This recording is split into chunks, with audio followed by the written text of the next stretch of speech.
இந்த வீடியோவில் நம்ம எதை பற்றி பார்க்க போகிறோன்னா, உங்களோட ரேஷன் கார்டு கூட எப்படி மொபைல் நம்பரை லிங்க் செய்வது, அதற்கான ப்ரொசீஜர் என்ன என்பதை பற்றி தான் பார்க்க போகிறோம். நீங்கள் லிங்க் பண்ணிவிட்டு ஒரு 7 டேஸாக உங்களோட ரேஷன் கார்டு கூட மொபைல் நம்பர் லிங்க் ஆகலைன்னா நீங்கள் ஆன்லைனில் கம்ப்ளைண்ட் பண்ணி அந்த ப்ராப்ளத்தை சால்வ் பண்ணலாம். அதற்கான ப்ரொசீஜர் என்ன என்பதை பற்றியும் பார்க்கலாம். ஃபஸ்ட்டு ரேஷன் கார்டில் மொபைல் நம்பர் லிங்க் செய்வதற்கு வந்து நீங்கள் தாலுக்கா ஆஃபீஸ் தான் போகிற மாதிரி இருக்கும். ரேஷன் கார்டு கூட மொபைல் நம்பர் லிங்க் பண்ணணும்னு சொன்னாலே அதற்கான ஒரு ஃபார்ம் தருவாங்க. அந்த ஃபார்ம் இந்த மாதிரி தான் இருக்கும். குடும்ப அட்டையில் கைபேசி எண் மாற்றக்கோரி விண்ணப்பம் சொல்லியிருக்கணும். அனுப்புனரில் உங்களோட டீட்டெயில்ஸ் எல்லாமே ஃபில் பண்ணிவிடுங்க. உங்களுடைய பெயர், முகவரி, ஊர் பெயர் எல்லாமே இருக்கும்.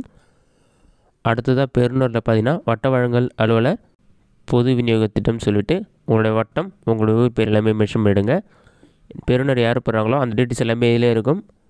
அந்த வட்ட வழங்கல் அலுவலகம் எங்கே இருக்கோ அந்த டீட்டெயில்ஸ் எல்லாமே அதில் ஃபில் பண்ணிங்க.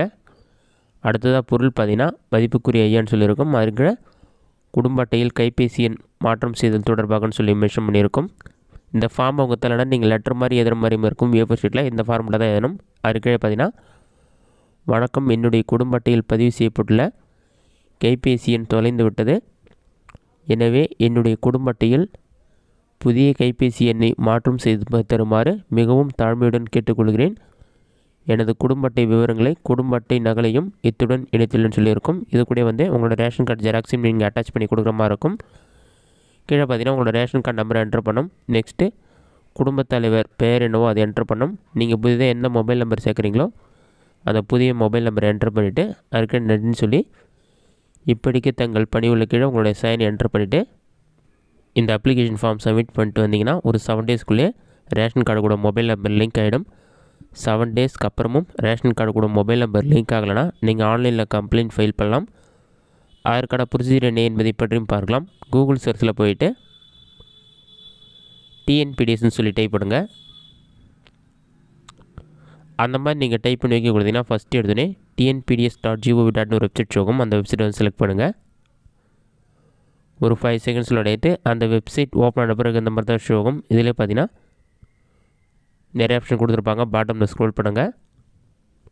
புகாரை பதிவு செய்யணும் ஒரு ஆப்ஷன் இருக்கும். இங்கே கிளிக் செய்யணும் இருக்கும். அந்த ஆப்ஷன் வந்து கிளிக் பண்ணுங்கள்.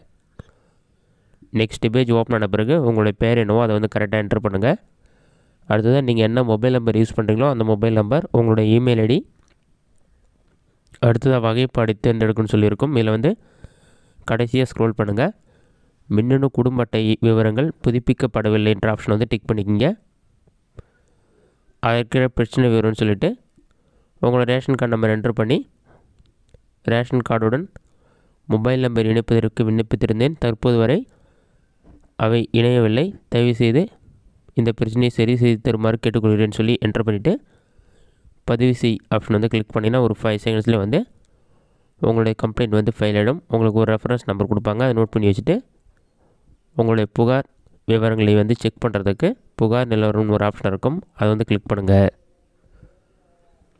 உங்களுக்கு நீங்கள் புகாரை சமர்ப்பித்த உடனே வந்து புகார் பதிவுன்னு ஒரு ஆப்ஷன் வந்து வந்திருக்கும். அந்த நம்பரை வந்து இதில் என்ட்ரு பண்ணிவிட்டு புகார் நிலவரம் பெறன்னு கிளிக் பண்ணிங்கன்னா உங்களுடைய கம்ப்ளைண்ட் என்ன ஸ்டேட்டஸில் இருக்குது, அதை சால்வ் பண்ணிட்டாங்களான்னு சொல்லி நீங்கள் செக் பண்ணி பார்த்துக்கொள்ள முடியும். நீங்கள் கம்ப்ளைண்ட் பண்ணோடனே உடனடியாக உங்களுடைய ப்ராப்ளத்தை சால்வ் பண்ணி ஸ்டேட்டஸும் அப்டேட் பண்ணிவிடுவாங்க. இதுதான் ரேஷன் கார்டு கூட மொபைல் நம்பர் லிங்க் பண்ணுறதுக்கான மெத்தட். இந்த வீடியோ உங்களுக்கு யூஸ்ஃபுல்லாக இருந்தீங்கன்னா இந்த வீடியோ பிடிச்சிருந்தா லைக் பண்ணுங்கள். வேறு சின்ன டவுட்னா கமெண்ட் பாக்ஸில் கமெண்ட் பண்ணுங்கள்.